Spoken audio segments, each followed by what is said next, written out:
keeping research record. This is another important things that we need to discuss for the postgraduate studies. You know that a research project has a long durations which involve a lot of informations and research activities. This is especially for postgraduate students who are at the stage of exploring, only having a brief idea about the overall research, but yet to work out the entire details, such as the stages, what's to be done, and what kind of informations to be gained from different stages. Another limitations of the postgraduate student is they haven't really gone through a complete cycle of a research. That means they don't have an experience of a complete cycle of a research. There will be a lot of uncertainty and there will be a lot of trial and errors. There will be a lot of ideas pop up somewhere in between. Some of the ideas may be usable, some of the ideas may not be applicable. As for those ideas which is usable, it may not be usable now, it may probably be usable later. And this also involves a lot of informations. You're going to read a lot of literature, so many information you need to process, principles, theories. Again, there will be some usable, some are not usable, and some are potentially usable, which may be required at the later stage of the research. And over a period of time, having so many things to do for your research, you may not be able to recall most of the things. Then you will see a lot of good ideas come and go, or much effort will be required for you to recall or to reconstruct what you have already done, that you cannot trace it. This leads to the importance of keeping record for your research. These are several reasons why you are recommended to keep record throughout your research. First is for you to monitor the progress, knowing what task has already been done and what task has not. This helps you to avoid the repeated tasks as well as the repeated mistakes. You gain experience during the research progress, as there will be a lot of trial and errors. You learn from the mistakes, and sometimes you repeat those mistakes. It will be good if you can keep the record of your mistakes, so that next time you can revisit the mistakes, not to repeat it in your later stage of your research. It is also important for you to revisit the important ideas or the task temporarily put aside, which you know that you later might need to come back with it and proceed from there. A record will be helpful for you to quickly pick up what you have left there and minimize the redundant move in your research. These are examples of the content that you can have in your research log, which include the notes from your meeting with your supervisors. This is quite important. When you meet your supervisor, normally there will be a lot of technical inputs as well as guidance and technical knowledge being delivered to you. During the discussions, most likely there will be some notes made by your supervisor, and due to the constraint of the time, most likely the notes are not well organized. It would be good for you to log those notes, organize it properly, and keep a record. After meeting your supervisors, you can come back and revisit those every now and then to ensure your research work is in line with the directions given by your supervisors. Normally there will be drafts made by your supervisors. You can ask for those drafts from your supervisor which was done during your discussion with him, so that you can bring home and you reorganize your thoughts again soon as possible that you finish meeting your supervisor. The reason is you need to keep your mind fresh. Whichever you discuss with your supervisor, there could be a lot of information you need to process. Before you forget those, you should have all those being recorded, and make sure you do those records in the manner that you yourself should be able to understand that. You may need to sketch or making some diagrams to help yourself to understand better.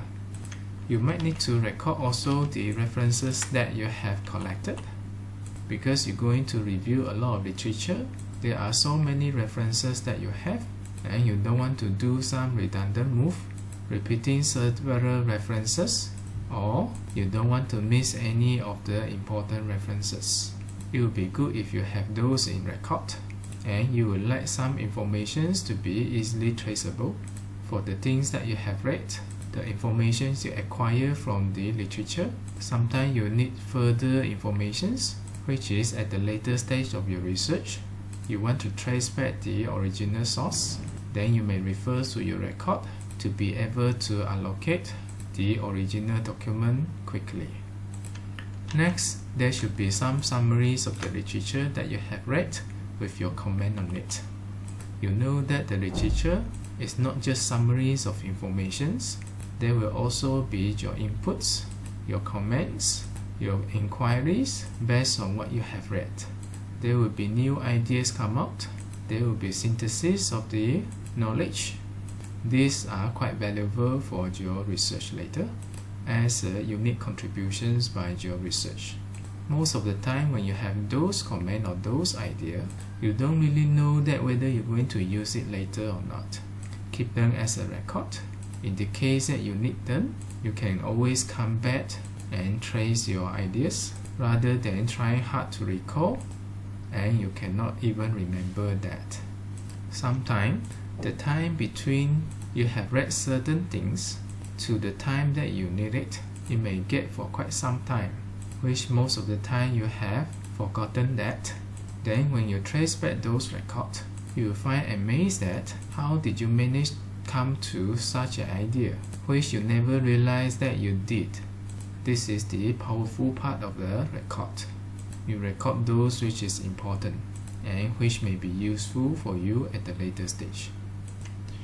You may also keep record on the problem that you have encountered, as you're going to learn from the mistakes, as you're going to have those problems recorded for the preventions in the later stage, or you may even record those for you to diagnose the problem in details at the later stage. This one also quite valuable for you because some of the problems that you encounter during the research may to some degree influence your results. There are some limitations in terms of the investigation program, and some of these problems may lead to influence to your result, and it can be a part of the discussions or justifications of certain points that you have made, reaching to some findings and conclusions. There will be questions that you arise during the entire research progress, maybe from the literature, which you need to find the answer in the later stage. Maybe during the research, which you need to seek advice from your supervisor. Maybe during the result and analysis, which later you have to come back and answer those questions. All this should be recorded before those are forgotten in your mind. It gives you a more thorough understanding on the topic that you are studying, allow you to have more in-depth discussions of the result that you have obtained. You may also record the ideas, inspirations that you may have. You know that the entire research progress, there will be a lot of ideas pop up, and sometimes those ideas may not be required at that particular instance. It is referring to the later stage of your research. Keep those ideas. It doesn't matter whether the ideas are good or bad, realizable or not realizable. You have those ideas recorded because probably at the later stage, you find solutions to realize that.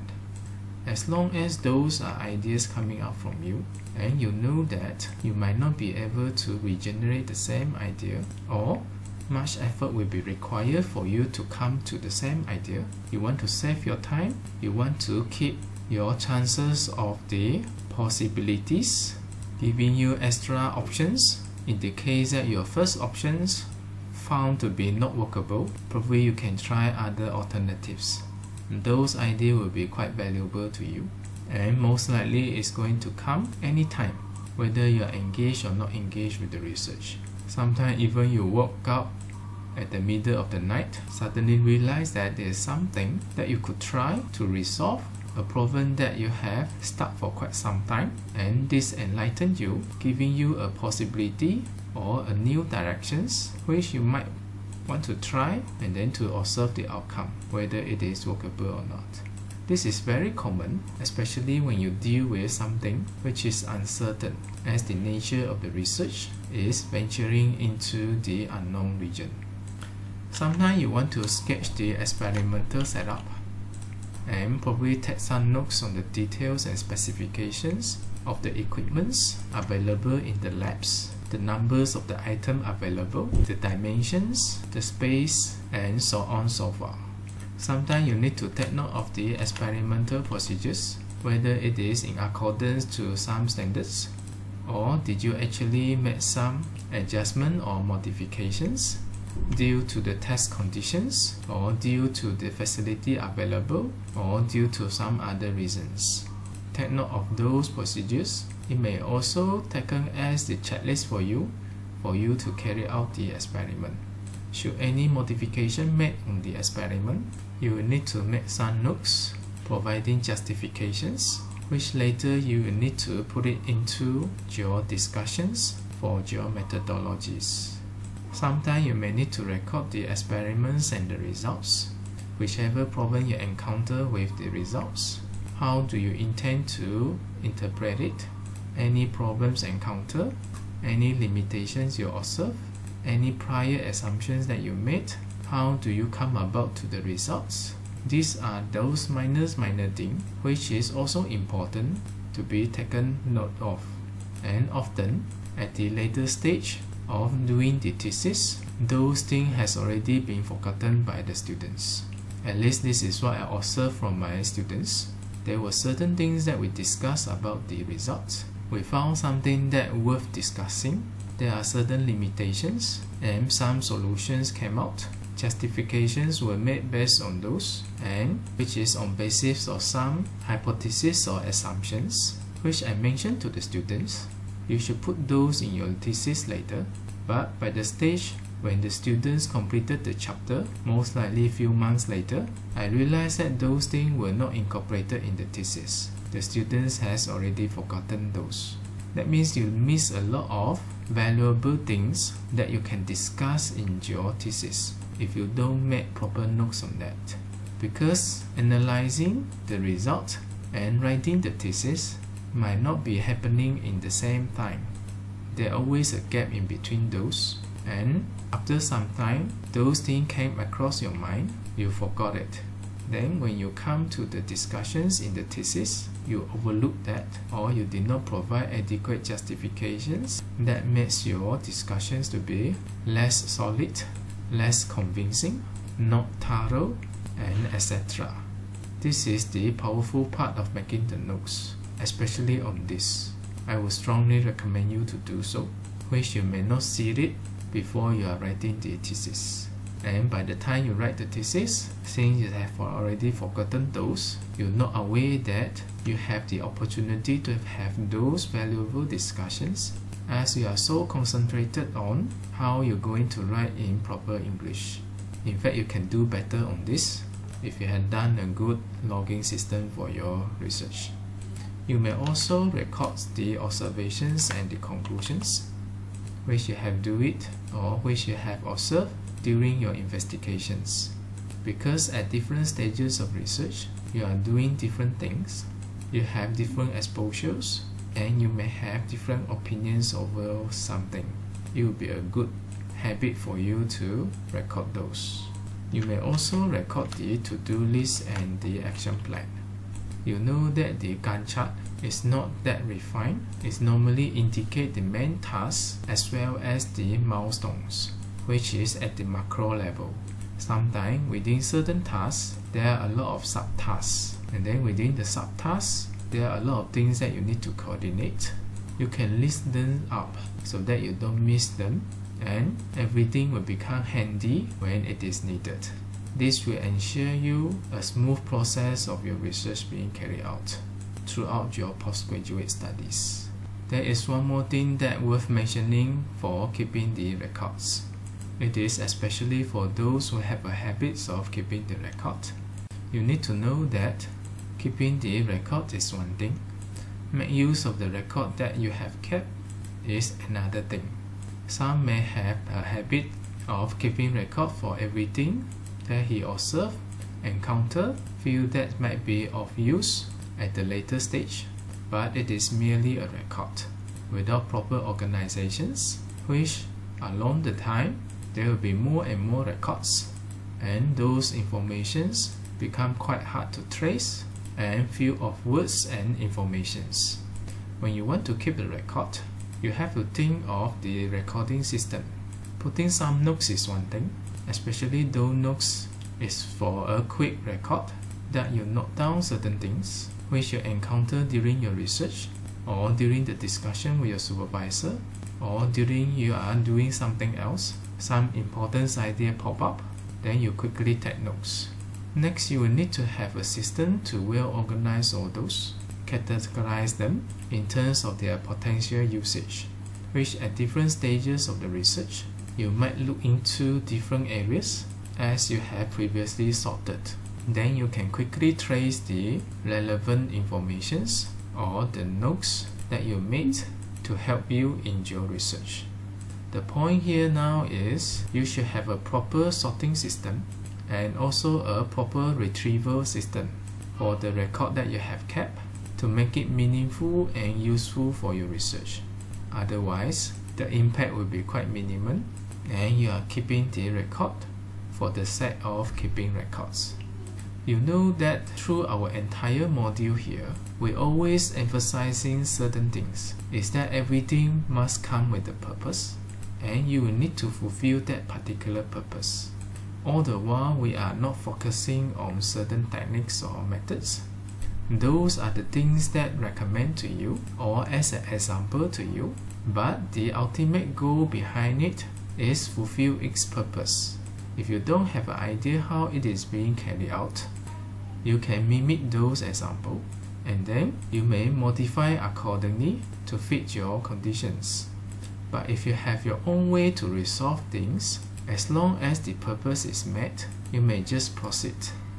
Now that the whole thing about keeping the record is to make use of them, to complement your limitations of having so many informations to be memorized in your mind, which is not achievable by a normal person. Therefore, you use those to complement your limitations.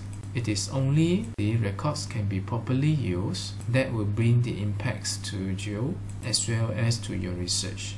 You have to think into that directions. If you find yourself not having the culture of keeping record, I will encourage you to consider it and start keeping the record. If you find yourself keeping the record but seems to be not quite useful for you, that means something is wrong with that.